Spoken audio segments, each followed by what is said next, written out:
ಸರ್ಕಾರಿ ಕಾಲೇಜು ಮೇಲ್ಚಾವಣಿ ಕುಸಿದು 5 ವಿದ್ಯಾರ್ಥಿನಿಯರಿಗೆ ಗಾಯಗಳಾಗಿದೆ. ಕಲಬುರಗಿ ನಗರದ ಸರ್ಕಾರಿ ಪದವಿ ಪೂರ್ವ ಕಾಲೇಜಿನಲ್ಲಿ ಆಗಿರುವಂತಹ ಘಟನೆ ಇದು. ಸೃಷ್ಟಿ, ಸ್ನೇಹ, ಶೀತಲ್, ಪೂಜಾ ಹಾಗೆ ದಿವ್ಯಾ ಅನ್ನುವಂತಹ ವಿದ್ಯಾರ್ಥಿನಿಯರಿಗೆ ಗಾಯಗಳಾಗಿದೆ. ಪಾಠ ಕೇಳ್ತಿರುವಾಗಲೇ ಕುಸಿದು ಬಿದ್ದಿದೆ ಮೇಲ್ಚಾವಣಿ ಪದರ. ಇನ್ನು ಕುಸಿತಾ ಇದ್ದಂತೆ ದಿಕ್ಕಾಪಾಲಾಗಿಬಿಟ್ಟರು ವಿದ್ಯಾರ್ಥಿನಿಯರು. ಗಾಯಗೊಂಡ ವಿದ್ಯಾರ್ಥಿನಿಯರಿಗೆ ಜಿಮ್ಸ್ ಆಸ್ಪತ್ರೆಯಲ್ಲಿ ಚಿಕಿತ್ಸೆ ಕೊಡ್ತಾ ಇದ್ದಾರೆ. ಸ್ಟೇಷನ್ ಬಜಾರ್ ಪೊಲೀಸ್ ಠಾಣಾ ವ್ಯಾಪ್ತಿಯಲ್ಲಿ ಆಗಿರುವಂತಹ ಘಟನೆ ಇದು. ಸಿಸಿಟಿವಿಯಲ್ಲಿ ಕೂಡ ಇದು ಕ್ಯಾಪ್ಚರ್ ಆಗಿದೆ.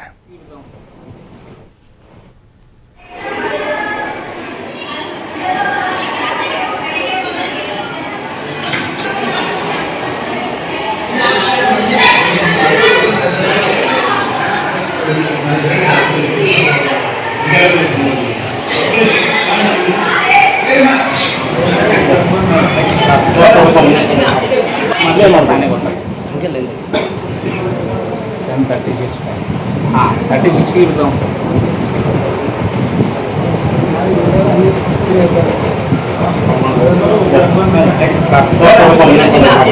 ಮೊದಲೇ ನೋಡ್ತಾನೆ ಗೊತ್ತಾಗ ಹಂಗೆಲ್ಲ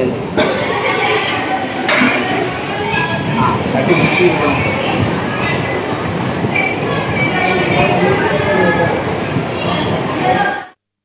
ನೋಡಿ ವಿದ್ಯಾರ್ಥಿನಿಯರು ಹೆಂಗೆ ದಿಕ್ಕಾಪಾಲಾಗ್ತಾರೆ ಅಂತ. ಒಂದು ನಮ್ಗೆ ಅರ್ಥ ಆಗೋದು ಸರ್ಕಾರಿ ಕಾಲೇಜುಗಳ ಕಟ್ಟಡ ಹೆಂಗಿದಾವೆ, ಎಕ್ಕುಟ್ಟು ಹೋಗಿದ್ದಾವೆ ಅನ್ನೋದು ಗೊತ್ತಾಗ್ತಾ ಇದೆ. ನೋಡಿ ಹೆಚ್ಚು ಕಡಿಮೆ ಏನಾದರೂ ಜೀವಕ್ಕೆ ಅಪಾಯ ಆಗಿದ್ರೆ ಪದರ ಕಿತ್ಕೊಂಡು ಬಂದಿದ್ದು ಇದು ಏನಾದರೂ ಖಂಡಿತ ಅದು ಮೇಲ್ಛಾವಣಿ ಕಂಪ್ಲೀಟಾಗಿ ಬಿದ್ದುಗಿಟ್ಟಿದ್ರೆ ತಲೆಗಿಲೆಲ್ಲ ಬುರುಡೆ ಒಡೆದೋಗ್ಬಿಡೋದು. ಹಾಗಾಗಿನೇ ಇನ್ಮೇಲಾದರೂ ಕೂಡ ಕಟ್ಟಡಗಳನ್ನು ಸರಿಯಾಗಿ ಅವರು ಮಾಡಬೇಕು ಮತ್ತು ಅದನ್ನು ಕಂಪ್ಲೀಟಾಗಿ ದುರಸ್ತಿ ಮಾಡಬೇಕು ಅನ್ನುವಂಥ ಒತ್ತಾಯಗಳು ಕೇಳಿ ಬರ್ತಾ ಇದೆ.